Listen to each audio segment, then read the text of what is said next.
Hey guys, I've got another video for you today, but first we'll check homework, so get that sheet out. I'll put up the answers. You can look through those, make sure you're doing them right, and then we'll get started.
Okay, let's take a look at this circuit. So here we've got two batteries that are connected in parallel.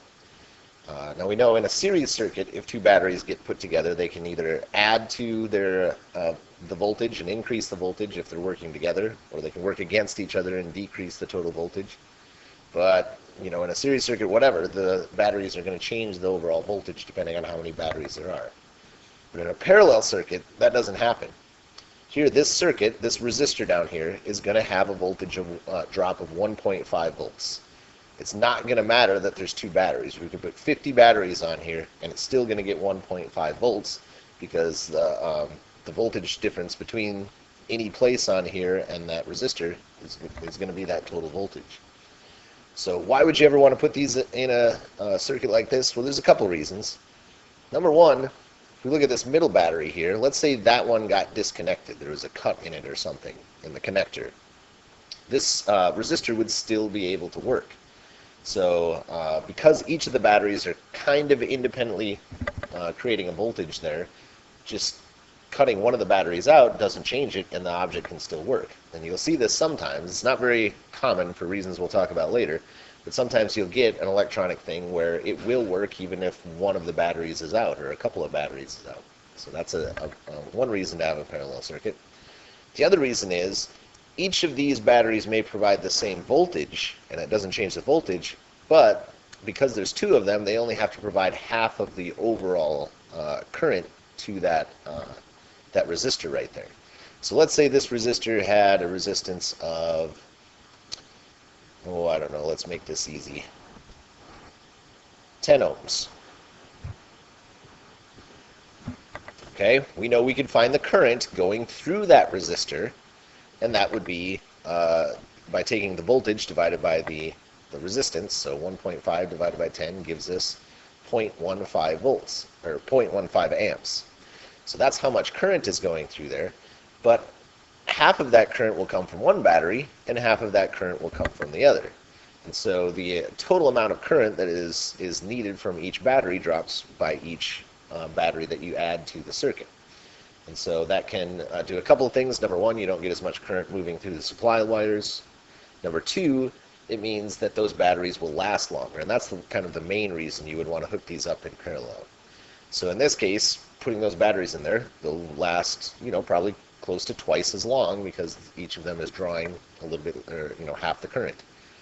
There is one problem with parallel batteries. Let's say this was 2 volts. In this case, there's a difference in potential between each battery. And that means this 2-volt battery is kind of going to be sending electricity both to the resistor, but because it's got a higher voltage, it'll also be sending current to the other battery.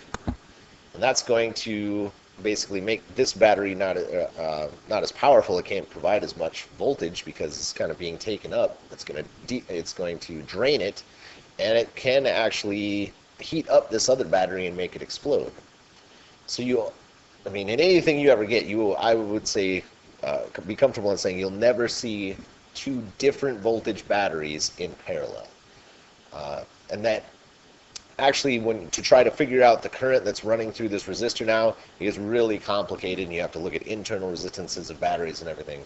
Much more complicated than what we want to do in this class. So for us, we're always going to look at batteries in parallel as far as actually analyzing circuits go that have the same voltage. You need to know why we do that, why we don't see different voltage batteries in a parallel circuit, but we don't want to see voltages running in different weird directions. So you're still probably not going to see this terribly often because in this case, if we go back to the 1.5 volts, let's say these were 2 AAA batteries that are connected in series like this.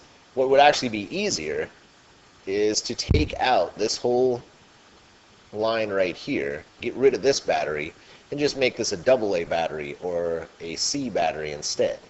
Because we talked about before, all of those batteries that we're used to, other than 9 volts, but all those circular cylinder batteries all have the same voltage.